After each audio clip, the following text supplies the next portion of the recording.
Hey World Civilizations class, Mr. Lassiter with you, and in this video we're going to be looking at national unification and the big picture in Europe.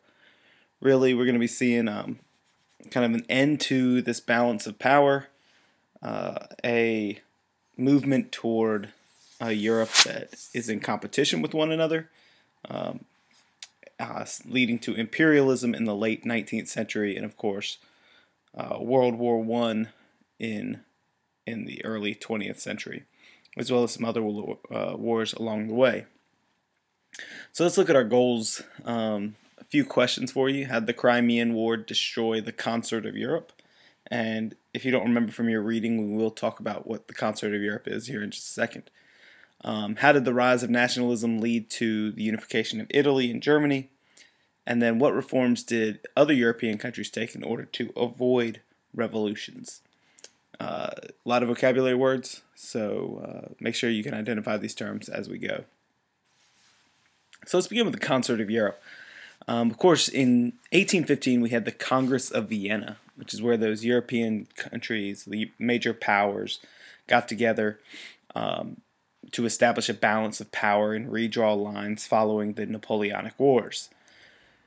And they agree to meet periodically to maintain this balance of power, and that becomes known as the Concert of Europe. So these countries coming together and meeting to maintain this balance. But this fragile balance that we see taking place is challenged not just by revolutions in the 1830s and 1840s, but also by ambitions of the five great powers, including that of Russia. And in the 1850s, Russia has the ambition to expand southward into a region known as the Balkans. And as you see in this picture, that is the Balkan Peninsula. It gets its name from the mountains, if you follow my mouse here, the Balkan Mountains right here.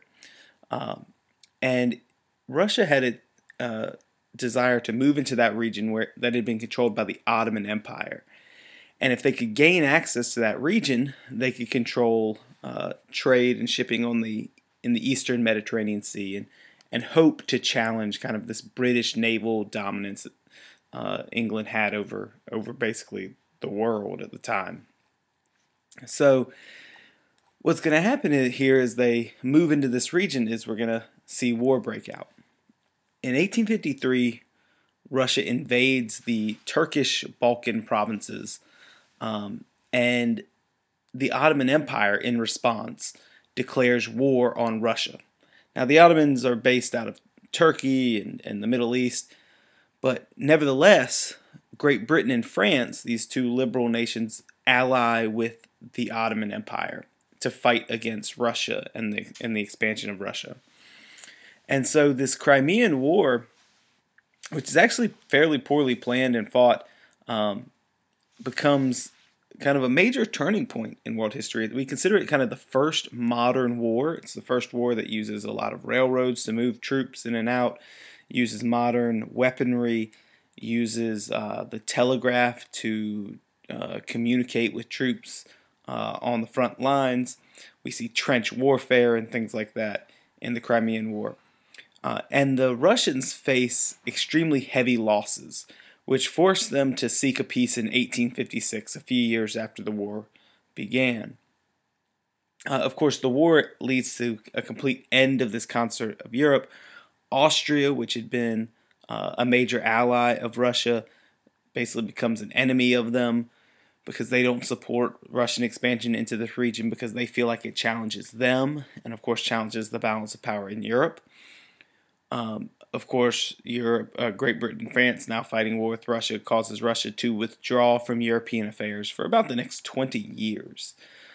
So ultimately, we see kind of this war end any chance at a continued set of meetings to maintain a balance of power in Europe. And consequently, we're going to see other wars break out in Europe. And some of those wars are fought in the region of Italy.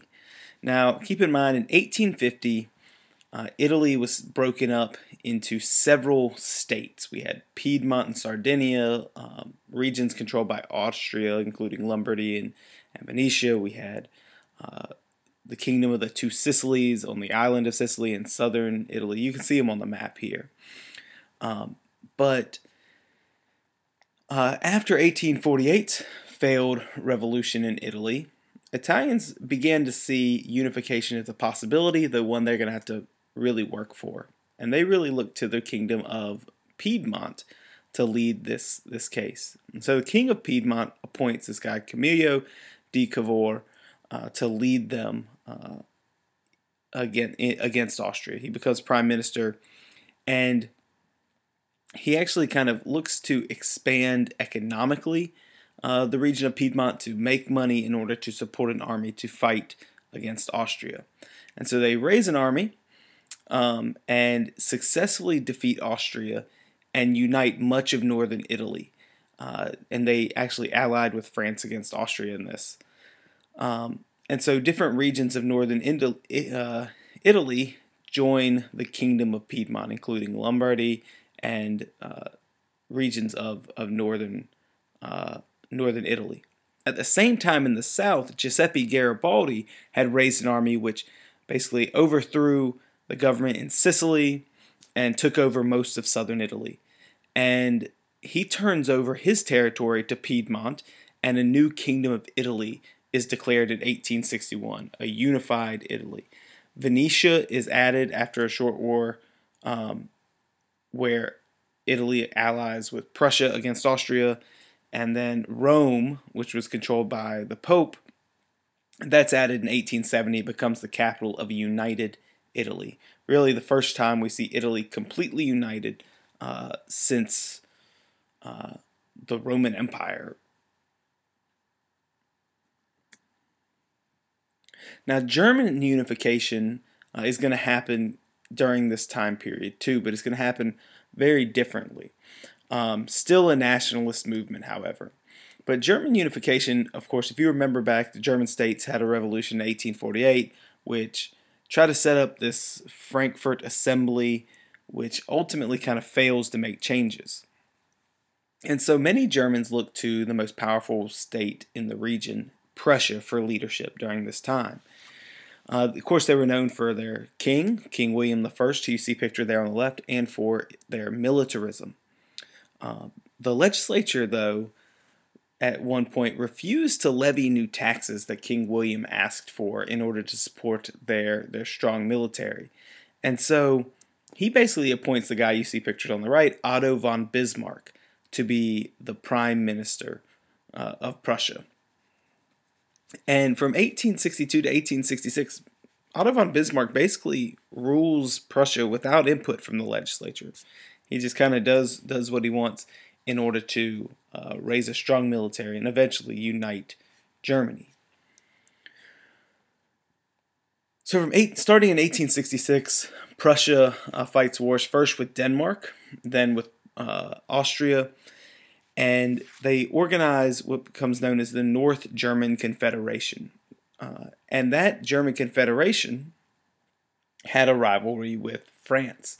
And so they ally with the southern German states. Even though the North German states are majority Protestant and the southern German states are majority Catholic, they're going to form an alliance against what they see as the threat of France.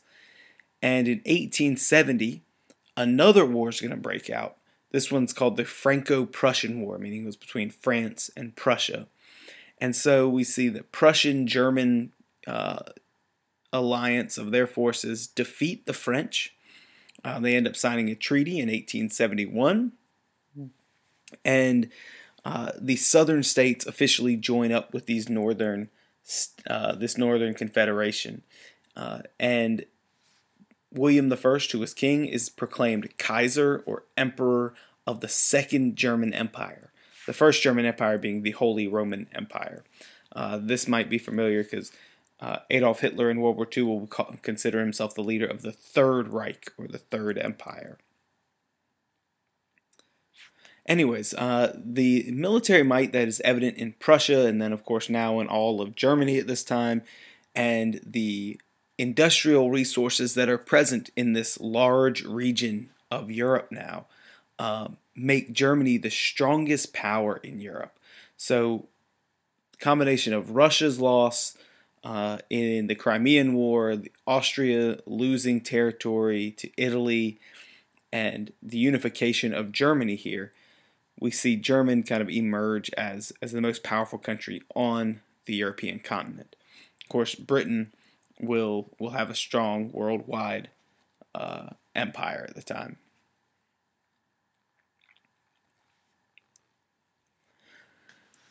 Certain countries, though, tend to avoid revolution, and they do so by kind of taking a series of reforms.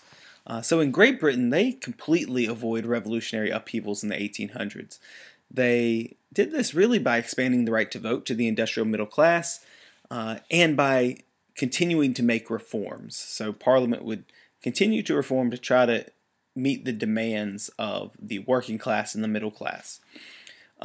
One thing they also benefit from is the fact that Britain's economy continues to grow, and they don't really ever have a slowdown or rough period that might lead people to rebel. And so they have this kind of sense of national pride as their worldwide empire grows. This is reflected in King Victoria, who you see pictured there. Was the longest reigning monarch of Britain ever, and she even has a time period named after herself, the Victorian Age. France has some ups and downs. After the tumultuous 1848, eventually people clamor and want to restore the monarchy, and so that happens in 1852 as President Louis Napoleon is kind of he established himself as Emperor Napoleon III after the vote of the people basically say to return to this empire. Anyways, he ruled as an authoritarian leader. He expands the economy, though, and he builds railroads. He modernizes the city of Paris.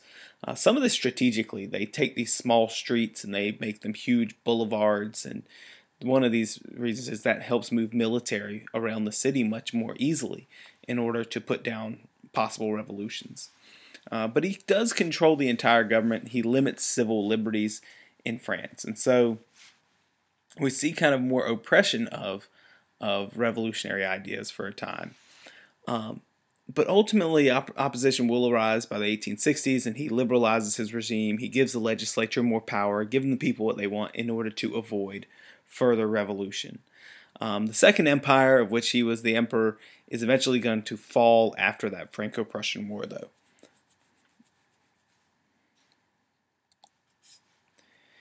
In Austria, another one of these major powers in Europe, after being defeated by the Prussians, this weakened empire had to make concessions, especially to a group of people in the region now known as Hungary.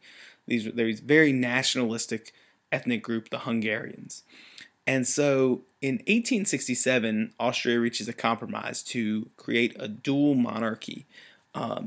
Each Hungary and Austria would have their own legislature, bureaucracy, and capital city, but they would share a single monarch, army. They had the same foreign policy, the same system of finances.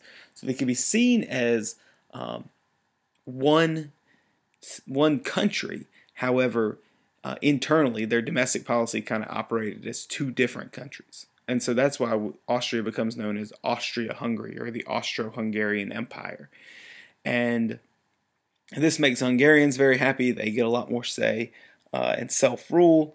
But other nationalities within this empire are not going to be so thrilled that the Hungarians get this amount of freedom, but they do not. In Russia, we see Tsar Alexander II, who you see pictured there, undertake serious reforms after their defeat in the Crimean War, realizing that they needed to modernize and kind of catch up to the rest of Europe. So one of the most significant reforms they take is the ending of the practice of serfdom in Russia. He gives these people who are bound to the land, the serfs, a right to own their own property, marry, and other things. But they were still peasants and they still struggled. And so liberals wanted more reform, and so he started giving them that. But conservatives in Russia said that this was kind of abandoning the Russian way of life, and that this was not good for the country. And so basically, Alexander II could not make anyone happy. Ultimately, he's going to be assassinated in 1881, and his son, Alexander III, is going to take over the throne. However, his son's going to be against reform. He's going to see the trouble that it led his father into, and instead, he's going to return to the old school tactics of repression and harsh rule in order to keep revolution from happening in Russia. So what's our big picture right here? We're getting to the end of this unit, and how does this all connect? Well, keep in mind that the 1800s see fast-paced change in Europe due to the Industrial Revolution. Conservative attempts at maintaining a balance of power was conflicting with new ideologies that were coming about because of the Industrial Revolution and were resulting in revolution, in political revolution.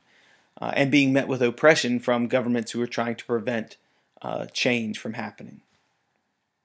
By the late 1800s, we see the balance of power completely break down. In fact, as you see on the map on the right, we see by 1900 a completely different looking Europe. We see an Austro-Hungarian Empire. We see a large country of Germany here. The Ottoman Empire shrinking, an independent Greece, unified Italy, etc. But the balance of power had broken down, and Europe had experienced several more wars between France and Prussia and Austria and all sorts of them. And so we're going to see competition start to develop between countries, which eventually will culminate in World War I. But it's industrial and economic competition that's going to continue to grow between these European countries. And it's going to even extend beyond Europe to other parts of the world. We're going to see a scramble for Africa. We're going to see a competition for trade. We're going to see a competition for better militaries. We're going to see competition for increasing in industry. And eventually, this is going to lead to the most significant kind of European conflict up to this time. Anyways, that's it. Sorry I droned on a little long. Make sure you can answer these video goals questions. Make sure you can recognize and define all our vocabulary terms for today. Come ready to discuss these goals tomorrow in class and work on our assignment. Have a good one.